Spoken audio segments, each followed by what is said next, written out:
So I'm in my office again for this video, and I will be running through my first impressions of my new kit, which is the Canon R7, the RF70 to 200mm and the RF200 to 800mm. But before I do that, I just have to show you something. How beautiful is this book? I fell in love with it when I saw it in my local bookshop. It is The Great Orc by Tim Birkhead, and not only is the cover beautiful, the inside cover is absolutely amazing as well. I've only just started reading it, but I'm really looking forward to reading about this bird. It's all about the life, the death and the afterlife of the Great Orc. One of the main reasons that this cover jumped out at me is because I'm doing a little bit of a collection of bird illustrations, mostly within older bird illustration books for when people documented them on their travels. And I'm also collecting first day of issue stamps, all to do with birds. So I've got an album that's slowly filling up as I go, but I think this cover deserves to be within that collection as well. It is just a beautiful cover. So now I will get on to talking about my new camera kit. I went to the Suffolk coast for a long weekend to celebrate my birthday, but also have the opportunity to test this bit of kit out. So I'll first start off with the R7. So the first thing that I noticed straight away was how lightweight it is. Obviously with not having the mirror mechanism inside, that's less glass and less weight as a result. It fits really nicely in my hand, and it's not too bulky either. I am still getting used to the joystick and the dial up here, just to the right of the viewfinder. The joystick's quite good for when I'm wanting to move the focus point while still looking through the viewfinder. So yeah, there's still like a new button format that I'm getting used to, but I think with the more practice I do, the more it will just become second nature and I just wouldn't even have to think about it. Another sort of major improvement with using the R7 is that I can take video while still looking through the viewfinder. With my setup before, I had to move away from the viewfinder, press a button to switch it to the screen, and that would mean I would be causing a lot of movement, and I wouldn't really want to do that if I'm trying to keep very still. So by having the record button just at the top, it is within easy reach, and I just don't have to move away from the viewfinder to see the video being recorded. There is also the flip out screen, which I find useful for if I'm wanting to get low the camera but my body's not able to, so being able to flick it out and angle it up in a way that I can see it without getting in an uncomfortable position is really helpful. And the touchscreen also allows you to take a photo by just tapping on the screen.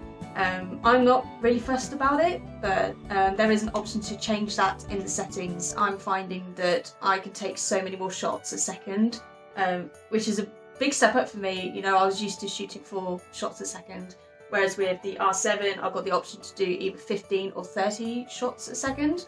The full electronic shutter mode on this gets you the 30 frames a second, but what I've noticed while testing it out and what I've heard from other photographers is that if you're shooting at 30 frames per second, then it can detect all of the micro movements that you're making with the camera. So if I'm handheld and I'm moving a little bit, then it'll distort the background of whatever subject I'm focusing on in the foreground.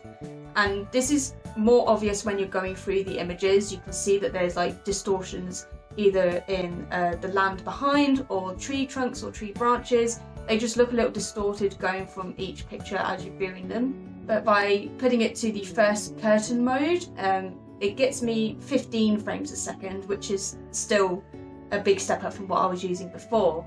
But I'm finding with the first curtain mode, I'm not getting that rolling shutter distortion, and also my focusing hit rate is a lot higher than with the electronic shutter. I found that with the electronic shutter, there's a lot more images that are blurry because the focusing like jumps a little bit. And this is being really picky, like it's unless you're zooming quite far in and you can see the slight jumps of focus on the subject. But I didn't really have that with the first curtain mode. I'm obviously noticing a big difference in sharpness with my images now. I think with the R7 it's 32 megapixels. I'll put it down here if I'm wrong. And again, it's a massive jump up from what I had before. But I'm already noticing a big difference in quality of my images that come out of this. I'm really excited about what I'm able to capture with this in the near future too. One of the first things that stood out for me was the subject tracking. I was able to use it on a bittern that we were able to find at one of the hides we were in. And although there was a lot of grass in the way, it seemed to just keep it in focus really well. There was also quite a bit of heat haze, and that's kind of on my part. I left the lens hood on the lens, and often when it's, you know, really bright and it's warm outside, the heat can get trapped within the lens hood, and that can add to distortion as well as heat haze from a greater distance.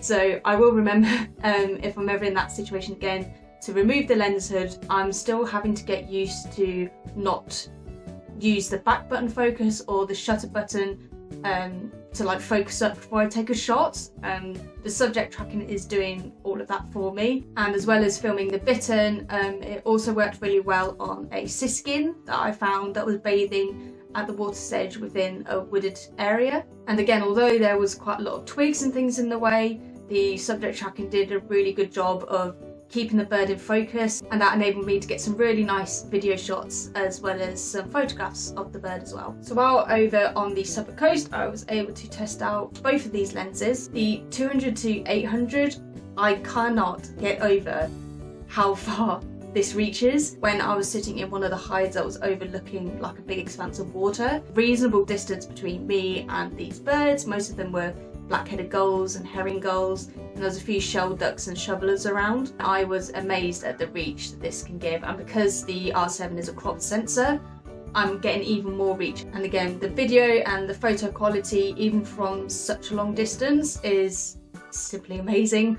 I can't get over it. With the 70 to 200, I actually used this at a local wildlife park. There was quite a few exotic bird species around, and I used the 70 to 200mm on those. And for some of the shots, it actually went down to f4, and I really liked the depth of field that it gave for photographing some of the birds nearby. And with the 70 to 200, what I had in mind was to use this more for environmental shots, but I'm also hoping to use it for macro photography. I actually went to the photography show in London a few days ago from when I'm recording this, and while I was there I met quite a few female photographers that I find really inspiring. They all did talks. I was able to meet Hannah Stipful, Danny Connor-Wild, Rachel Bigsby and Courtney Victoria. But I got chatting to Courtney Victoria, and she's actually inspired me to look more into macro photography.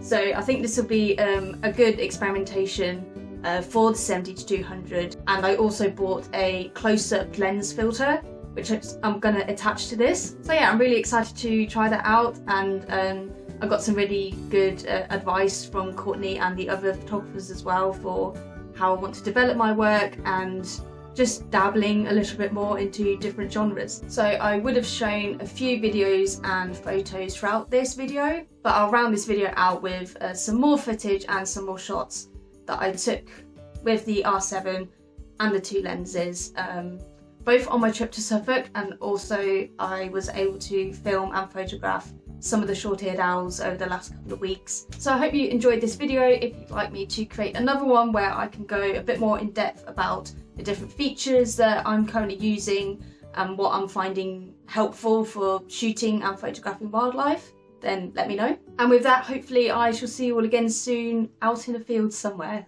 Goodbye.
you.